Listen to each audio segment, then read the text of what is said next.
Hey everybody, okay, so the draw, let's talk about it. What I'm going to go through is I'm going to talk about kind of the way I like to play a draw and like to teach a draw, and a much more repeatable way of controlling the curve versus some of the stuff that I tend to see and other ways we're trying to move that club path to the right, okay?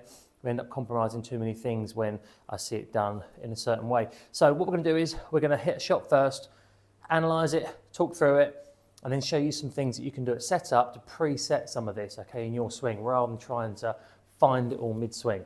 So we've got a 7-iron here. If we think about a draw shot, has to start right of target, has to turn to the left, and ideally comes back to the midline, okay?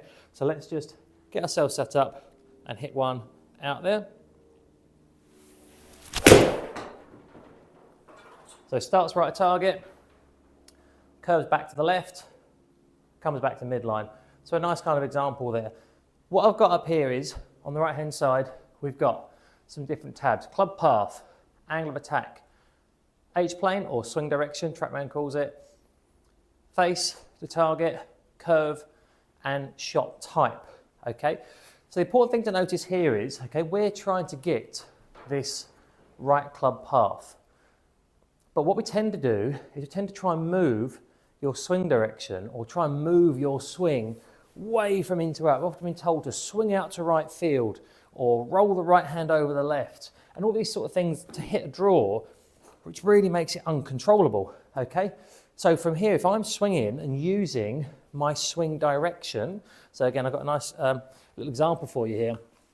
If we think of this hula hoop, okay, changing colour is going to be where the baseline is. Think of this as that H-plane number, okay, or what TrackMan would call swing direction. This cane here represents the club path, okay? What we need to remember is that club path is a net result. It is not one number, okay? So when we look at those there, face to target, it's measuring one thing. Club path is a net result because the club moves in 3 dimensions. So if we think here, if you had a 0 angle of attack and a 0 swing direction, the club path would match up and be 0. But if I now hit down on the golf ball, can you see the cane now points out to the right-hand side? That's going to give me a net result of a right path, okay? Also, if I hit up on the ball, thinking of driver, the opposite's true. I'm going to get a left club path for a square swing direction. So really, the 3 things that are making up that net result, that club path, is the steepness of that hula hoop, it's the direction of that hula hoop, and it's whether you're hitting down the ball or up on the ball. So if we're going to talk about here, let's show you another visual on there of that particular shot. You'll see we had a 4-degree right path, which is plenty to get the ball curving. We managed to get the face half of the path, which is perfect, which is why it comes back to the center line, okay? But we did it with a very square swing.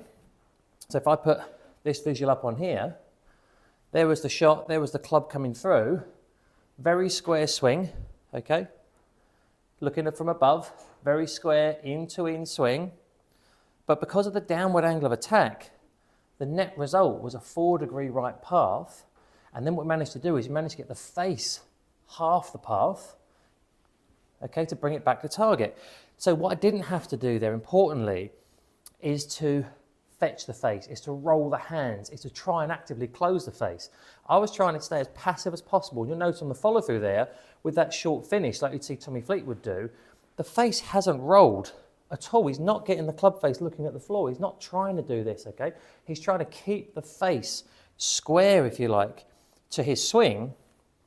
But importantly, what we're going to do now is we're going to use the angle of attack, the downward blow, to move that path out to the right, as opposed to trying to move the swing. Because the danger one I see here is to demonstrate, for those players that are told to kind of aim right, club face points left, swing from inside, swing out to right field, what you're going to start to see is a lot of shots like this.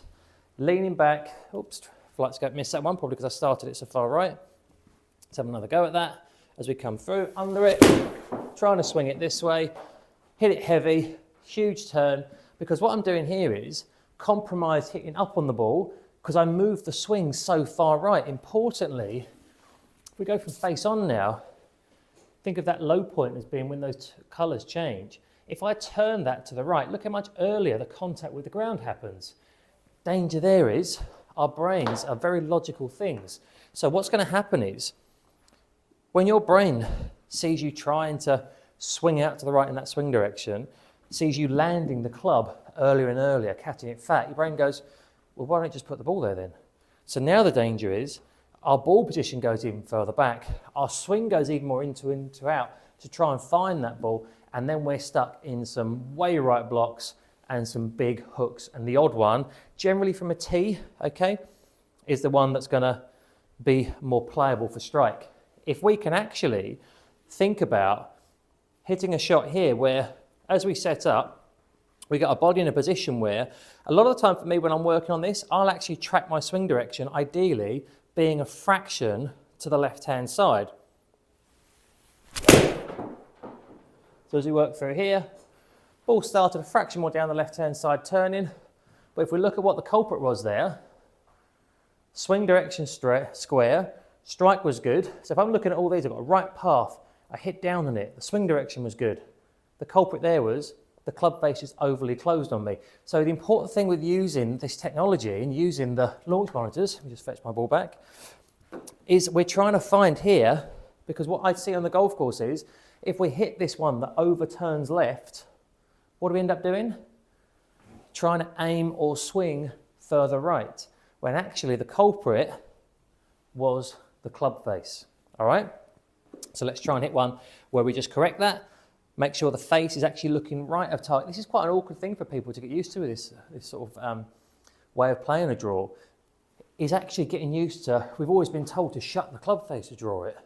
Well, now we need the ball to start right. So what we're basically doing is we're going to move our ball position back, move the strike earlier in the swing, and with that, the face will sit looking to the right, okay? So it could sometimes be an awkward thing that our brains can then try and shut the face early to counteract that. But we just need to remember, we need to start the ball right. So when we're setting up here, and we'll go into these setup keys for you, is I will often start with a square club face under my left shoulder, which is going to be the baseline of my swing ideally. And then I will arc it back. And the further I arc it back in my stance, the more open the face will get. But also from there, the more right the path will be.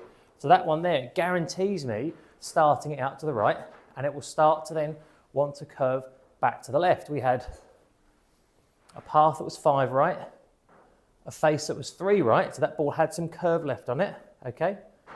And the swing direction was more to the right because I moved the ball further back, not because I tipped, dropped, drove the right arm in, the elbow comes in, trying to shallow this thing, okay?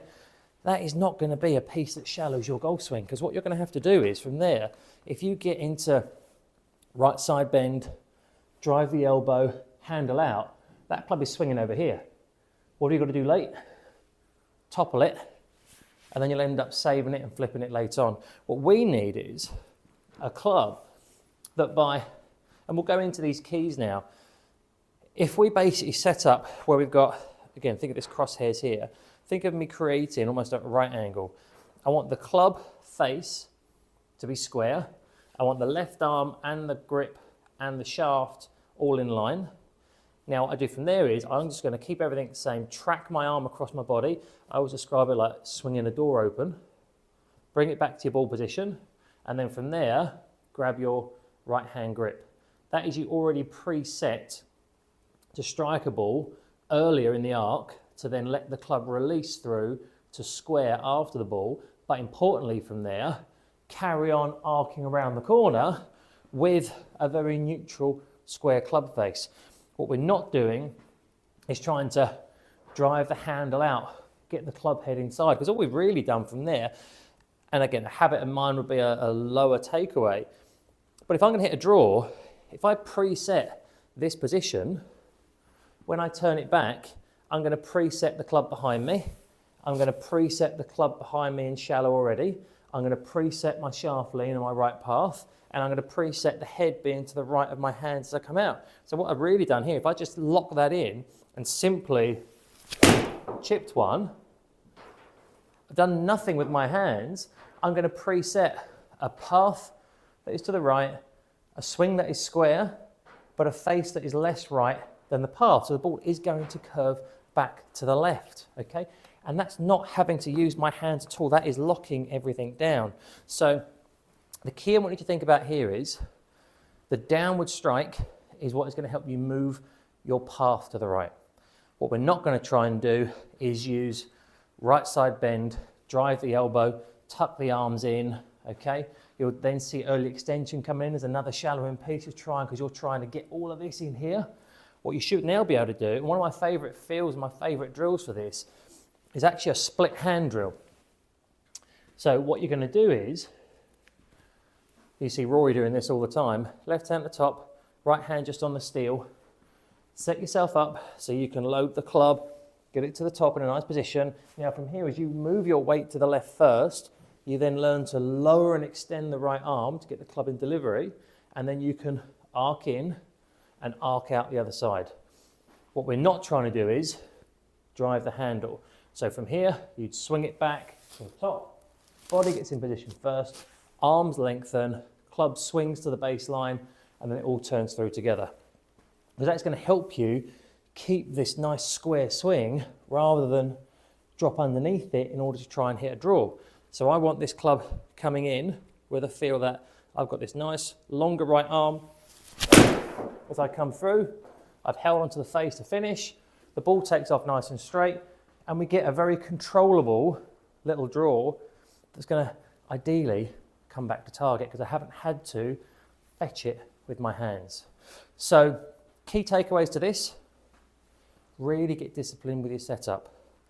Grip the club when it's under your left shoulder, okay? Thinking of, if I had this yellow cross here and I had a cane, I want to set up with my left shoulder on that cane and the club face square to that cane. That is my preset check, if you like. From there, I move the ball back from that baseline and let the face naturally arc open, okay? What you'll see is, if you get the club face square, as the club arcs back and around, the face grooves will still be in line with the shaft. If you get too much shaft lean, okay, I'll show you the camera here. If you were to get too much shaft lean and then the grooves now don't match the shaft, that is a closed face to path. If we get the club in a good position here, we arc the club back and now the grooves line up with the shaft, that is a neutral club face to your arc of your swing, okay? So be mindful of pushing the shaft forward and then getting the face square to the target, because now the grooves don't match the shaft. We want the grooves matching the shaft, which is why the face will then sit open, okay? So I've preset it here, arced it back and around, grooves match the shaft, right hand comes in, there's my setup for my draw already preset. Now as I go back, I turn to the top, get the arm down, into strike, there's my right face, there's my good impact, there's my outward path because I'm squaring it up on the baseline and then carrying on around the arc on the way through, which gives you a very stable Fleetwood finish, as opposed to trying to shift the hips, drop the arm, drop the shoulder, drive the elbow, and then from there, I'm going to miss that thing unless I have some action late. Hope that helps. Any questions you might have, please feel free to reach out to me on Skillist. I'm on the Skillist app. Go to skillist.com/Todd. You'll find me, okay? Always happy to answer questions. Put questions in the comments below. Please share this video with any friends of yours that struggle with hitting that draw.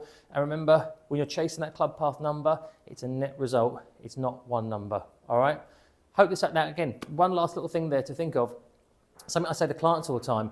A lot of golf clubs now are opening up their sim rooms for a small fee to use, especially in the winter, indoor sim. Please, please, please, when the weather's bad, you're hitting range balls into a hard wind, it's not going to be productive. What I would rather you do, and what I tell clients to do, is get in a sim for an hour, put certain numbers up, your coach or I can always tell you what numbers to put up, okay?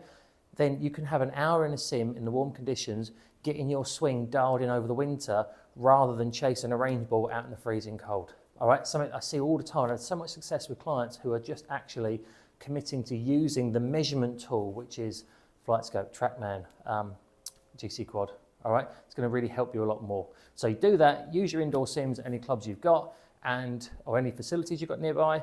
Like, subscribe, and there'll be loads more tips coming. Any questions, just drop me a message. Cheers.